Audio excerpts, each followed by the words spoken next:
નમસ્કાર મિત્રો, કલરવ voice of knowledge ચેનલમાં આપ બધા મિત્રોનું સ્વાગત છે.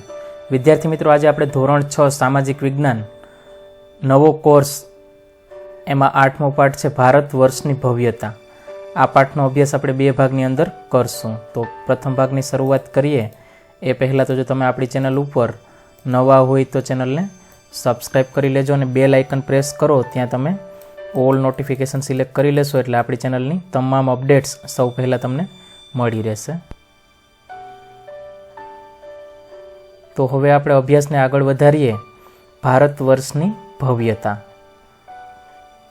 પાષાણ કાળથી લઈને લગભગ 8મી સદી સુધીના પ્રાચીન ભારતના ઇતિહાસનું આપણે અધ્યયન કર્યું.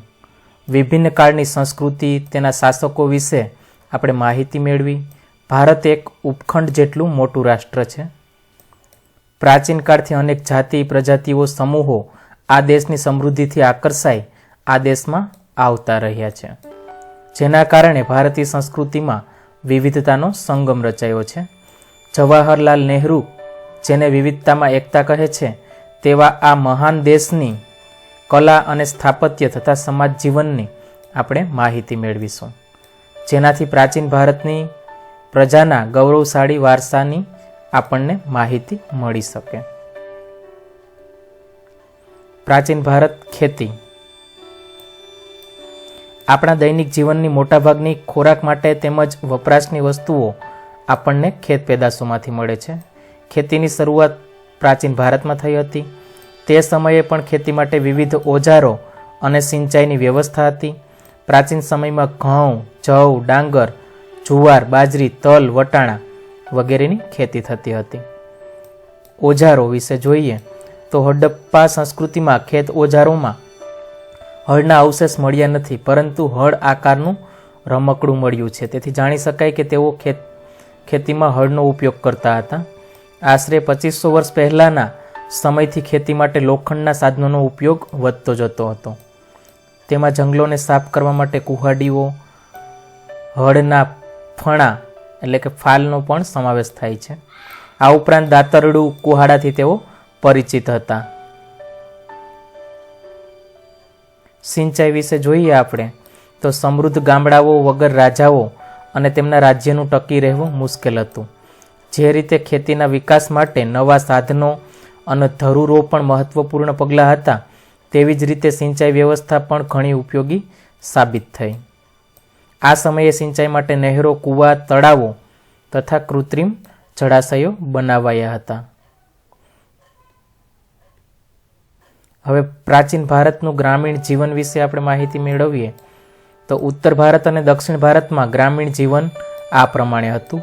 ભારતના ઉત્તર ભાગના ગામનો વડો ગ્રામ ભોજક કહેવાતો.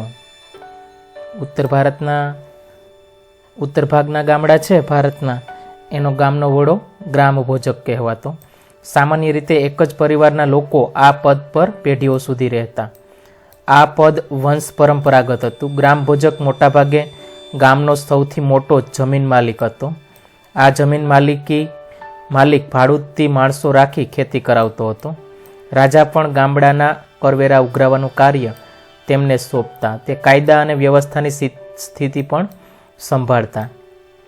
દક્ષિણ ભારતમાં 3 પ્રકારના લોકો રહેતા હતા: મોટા જમીનદારો, નાના ખેડૂતો અને જમીન વિહોણા મજૂરો, દાસ. હવે આપણે નગર જીવન વિશે જોઈએ તો મોટાભાગના શહેરો 2500 વર્ષ પહેલાં 2500 વર્ષ પહેલાં મહાજનપદોની રાજધાની હતા. આ શહેરો કિલ્લાબંધીથી સુરક્ષિત હતા. ઘણા શહેરોમાં વલયકૂપ પ્રાપ્ત થયા છે, જે કૂવા તરીકે ઓળખાતા. આ વલયકૂપ શૌચાલય, નીક અથવા કચરાપેટી માટે ઉપયોગમાં લેવાતા હતા. ગ્રામીણ અને નગરના લોકો ખોરાકમાં ઘઉં, જવ, ચોખા, દૂધ, દહીં, ઘી, ફળફળાદી તથા માંસ માછલીનો ઉપયોગ કરતા. પુરુષો અને સ્ત્રીઓ સામાન્ય રીતે 2 વસ્ત્રો પહેરતા. શરીરના નીચેના ભાગનું વસ્ત્ર નીવી અને ઉપરના ભાગનું વસ્ત્ર વાસ કહેવાતું. ઉપરના ભાગનું વસ્ત્ર નીવી અને નીચેના ભાગનું વસ્ત્ર વાસ. ક્યારેક ઉપરના વસ્ત્ર ઉપર દુપટ્ટા જેવું અધિવાસ લપેટતા. પ્રાચીન ભારતમાં કલા વિશે આપણે માહિતી મેળવીએ તો ઇતિહાસવિદો કલાને બે ભાગમાં વહેંચે, લલિત કલા અને નિદર્શન કલા. લલિત કલામાં ચિત્ર, સાહિત્ય, સ્થાપત્ય, સંગીત, માટીકલા વગેરેનો સમાવેશ થાય છે, જ્યારે નિદર્શન કલામાં નૃત્ય અને નાટકનો સમાવેશ થાય છે. આપણે આ બાબતો વિશે વિગતે જોઈશું. ભારતમાં સાહિત્યનો વારસો. ભારતીય સાહિત્ય ધાર્મિક, ધર્મેતર અને વિદેશી મુસાફરોના વર્ણનો એમ 3 ભાગમાં વહેંચાયેલું છે. ધાર્મિક, ધર્મેતર અને વિદેશી મુસાફરોના વર્ણનો. તો આ ત્રણેય ભાગ વિશે ત્રણેય વર્ણનો વિશે આપણે વિસ્તૃત માહિતી મેળવીએ તો પહેલાં આપણે ધાર્મિક સાહિત્ય. ભારતમાં સૌથી પ્રાચીન ધાર્મિક સાહિત્યમાં વેદોનો સમાવેશ થાય છે.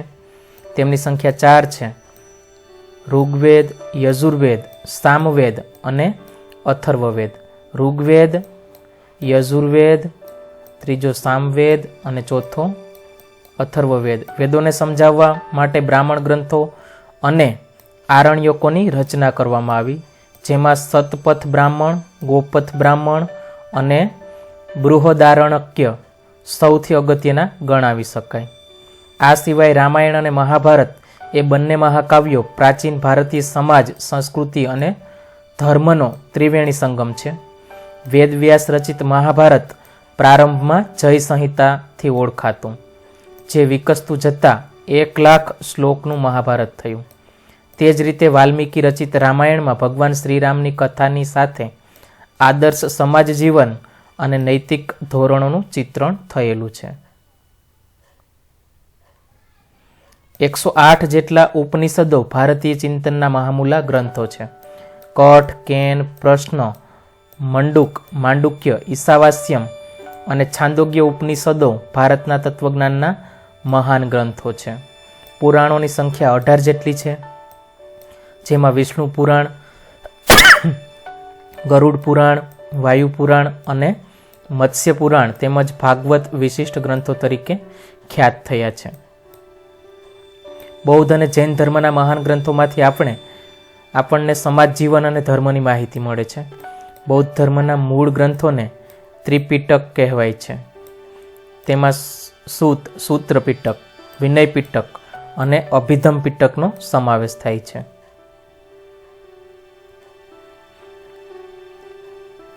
આ સિવાય જાતક કથાઓ દીઘનિકાય, અંગુત્તર નિકાય અને મજ્જિમ નિકાય અગત્યના ગ્રંથો છે. નાગસેનનું મિલિંદ પાનહો પ્રશ્નો અને આર્ય મંજીસી શ્રી મૂળ કલ્પ અગત્યના બૌદ્ધ ગ્રંથો છે. તિબત ભાષામાં બૌદ્ધ ગ્રંથની કજાર અને તંજર 2 સંહિતા પ્રસિદ્ધ છે. જાતક કથાઓ દીઘનિકાય, મજ્જિમ નિકાય પણ બૌદ્ધ ગ્રંથો છે. આ ઉપરાંત બૃહદ કથા, હરિવંશ પુરાણ, વાસુદેવ હિડી, સિદ્ધહેમ શબ્દાનુશાસન, દ્વયાશ્રય, કીર્તિ કૌમુદી મુખ્ય છે. જૈન ગ્રંથોને આગમ ગ્રંથો કહેવામાં આવે છે. આવા આગમ ગ્રંથોની સંખ્યા 12 છે. જૈન ધર્મનું પ્રાચીન સાહિત્ય 14 પર્વ અને 12 અંગમાં વહેંચાયેલું છે. મુખ્ય ગ્રંથોમાં આગમો, આચારંગ, વૈતાલિક, દશાવૈતાલિક સૂત્ર અગત્યના છે.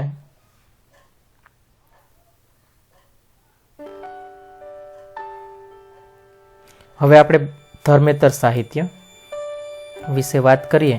જેમની વિષય વસ્તુ ધર્મની બહાર છે તેવા સાહિત્યિક ગ્રંથો ધર્મેતર સાહિત્ય તરીકે ઓળખાય છે. તેમાં મોટાભાગે કાવ્ય, નાટકો, પ્રશસ્તિઓ, વ્યાકરણ ગ્રંથો અને સ્મૃતિઓનો સમાવેશ થાય છે. આ સ્મૃતિઓ એ ભારતના કાયદા ગ્રંથો છે, જેમાં મનુસ્મૃતિ, યાજ્ઞવલ્ક્ય સ્મૃતિ અને નારદ સ્મૃતિનો સમાવેશ થાય છે. કૌટિલ્યનું અર્થશાસ્ત્ર પણ કાયદા ગ્રંથ છે. તો ધર્મ સિવાયનું જેનું વિષય વસ્તુ ધર્મની બહાર છે તેવા સાહિત્ય ગ્રંથો ધર્મેતર સાહિત્ય તરીકે ઓળખાય છે. પ્રાચીન ભારતમાં મોટા પ્રમાણમાં નાટકો અને કાવ્યોની રચના થઈ, જેમાં મહાકવિ ભાસ, કાલિદાસ, શુદ્રક, ભારવી જેવા મહાન સાહિત્યકારોનો સમાવેશ થાય છે. આવા અગત્યના મહાકાવ્યો અને નાટકોમાં અભિજ્ઞાન શાંકુતલમ, રઘુવંશમ, મેઘદૂતમ, કિરાતાર્જુન્યમ, સ્વપ્નવાસવદત્તમ અને મૃચ્છકટિકમ વગેરેનો સમાવેશ થાય છે. દક્ષિણ ભારતમાં એક વિશિષ્ટ સાહિત્ય જેને સંગમ સાહિત્ય કહેવામાં આવે છે તેની રચના ઈસવીસનની પ્રથમ 3 સદીઓમાં થઈ હતી. મદુરાઈમાં 3 સંગમ એટલે કે સભામાં 1600 જેટલા લોકકવિઓએ વીર કાવ્યોની રચના કરી. આ સાહિત્યમાં સિલ્લપદિકારમ, મણિમેખલાઈ ખૂબ જ અગત્યના છે.